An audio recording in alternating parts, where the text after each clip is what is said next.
क्या TikTok use करना safe है?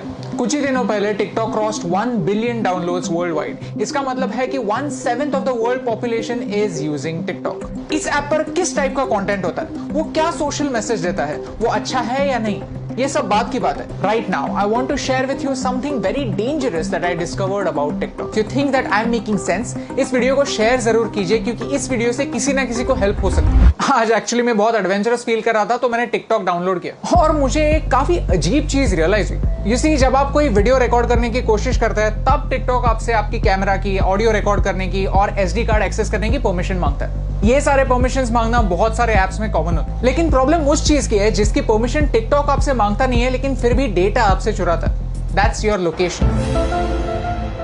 आप ये खुद चेक कर सकते हैं। सेटिंग्स में जाइए और ऐप परमिशंस में जाकर टिकटॉक को सर्च कीजिए। लोकेशन का कहीं पे मेंशन भी नहीं होगा। लैंग्वेज सिलेक्ट करते वक्त मैंने सिर्फ इंग्लिश सिलेक्ट किया था, फिर भी मेरे फीड में हिंदी वीडियोस है, मराठी वीडियोस भी है। टिकटॉक को कैसे पता चल रहा है कि आप कहां पे? जस्ट एज अ प्रिकॉशन मैंने लोकेशन भी ऑफ कर दिया था। लोकेशन ऑफ करने के बाद गूगल मैप्स भी ठीक से नहीं चल पाता, आरोग्य सेतु ऐप भी नहीं चलता। These important apps also can't work without you giving them the permission. मैं मुंबई में हूं, मुझे मराठी आता है, मुझे हिंदी आता है, ये टिकटॉक को कैसे पता चल रहा है? If you want to cheat your location there is a very simple trick called a VPN, virtual private network. Okay, so मैं अभी एक VPN यूज कर रहा हूं और मेरा लोकेशन मैंने USA में सेट किया। On YouTube all the ads that I am getting over here are from the US। So मैंने YouTube को ट्रिक कर दिया। एज यू कैन सी मेरा हॉटस्टार नहीं चल रहा है और मजे की बात यह है कि अगर मैं टिकटॉक पे जाता हूं तो I can see all the same videos. So how is TikTok doing it? I found the answer. TikTok is using the data from your SIM card. जो सारा इंफॉर्मेशन जा रहा है वो मेरे सिम कार्ड से जा रहा है। क्या आपको समझ रहा है कि ये कितना डेंजरस है, कितना सिनिस्टर है? सीधे सिम कार्ड से आपकी रीजनल इंफॉर्मेशन लेना, डोंट यू थिंक एक वीडियो शेयरिंग ऐप के लिए ओवरकिल है, अननेसेसरी है? And the worst part is इसके बारे में कोई वार्निंग नहीं है। द ऐप जस्ट सेज कि we will automatically collect it, that's it. ये डिस्कवर करने के बाद मैंने टिकटॉक की प्राइवेसी पॉलिसी कंप्लीटली पढ़ी और उसमें मुझे कुछ ऑब्जेक्शनेबल पॉइंट्स दिखे। If you link any social media account to TikTok then TikTok वहां की इंफॉर्मेशन यूज कर सकता है आपके बारे में जानने के लिए। टिकटॉक कंटेंट डिलीवरी के लिए HTTP सर्वर्स यूज करता है, HTTPS नहीं, सिक्योर्ड सर्वर्स नहीं।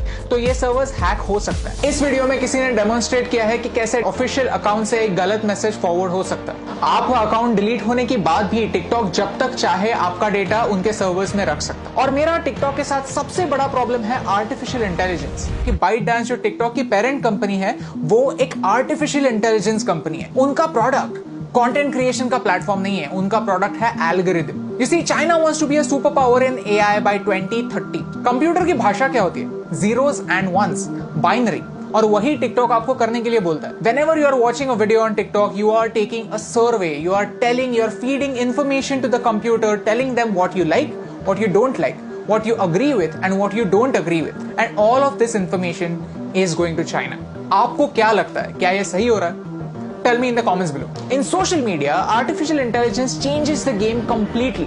कंप्यूटर डिसाइड करता है कि आपको क्या देखना चाहिए और क्या नहीं देखना चाहिए। सर्च का ऑप्शन ना होने की वजह से प्लेटफॉर्म कंट्रोल करता है कि आप क्या देखेंगे और ये एक बड़ा प्रॉब्लम है। ओके, सो चाइना पर आता है। चाइना में ऐसा लॉ है कि if you are a Chinese company, then you have to share the data that you collect with the Chinese government. And because of this, Indian ministry of defence ने armed forces को 42 apps अपने phone से delete करने के लिए कहा। India does not have a proper data protection act. We ourselves need to be extra safe. China में freedom of press है ही नहीं। पूरी प्रेस गवर्नमेंट के कंट्रोल में। Syria, Saudi Arabia, Afghanistan, Somalia, ये कंट्रीज भी फ्रीडम ऑफ प्रेस की स्केल पर चाइना से ऊपर आती हैं। और यही सारे रेस्ट्रिक्शंस उन सारे लोगों पर भी अप्लाई हो जाते हैं जो चाइनीज एप्स यूज करते हैं। Start talking about Tibet, start talking about Hong Kong, start talking about Taiwan. अगर आपका वीडियो स्ट्रेट अवे बैन नहीं हुआ तो वो ज्यादा लोगों तक नहीं पहुंचेगा। यू सी, आज चाइना को तिब्बत से प्रॉब्लम है, कल अरुणाचल प्रदेश से भी हो सकती है, लद्दाख से भी हो सकती है। If you can't talk about this stuff, how will you know about it? How will you raise your voice? And by using these Chinese apps we are supporting China's version of the internet.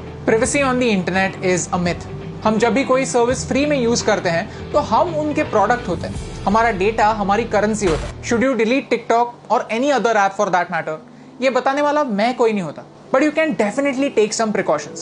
If you have Chinese apps on your phones, then don't use UPI or any net banking apps on the same phone. When creating an account, don't use Google to sign in. Create a new account, use a different password. Cyber theft is real. Keep changing your passwords and keep your emails safe. If you go to haveibeenpawned.com, you can find out whether your personal information has been breached. All I want to say is this is not TikTok versus YouTube. I am giving you TikTok's example because TikTok is popular and you can check it yourself. If you're a TikTok creator, then this concerns you more than me because आपका data ज़्यादा share हो रहा है. It's important for you to know कि China के products को सस्ता मत समझिए, China के apps को free मत समझिए, because everything comes at a cost. My question is, can you pay the price?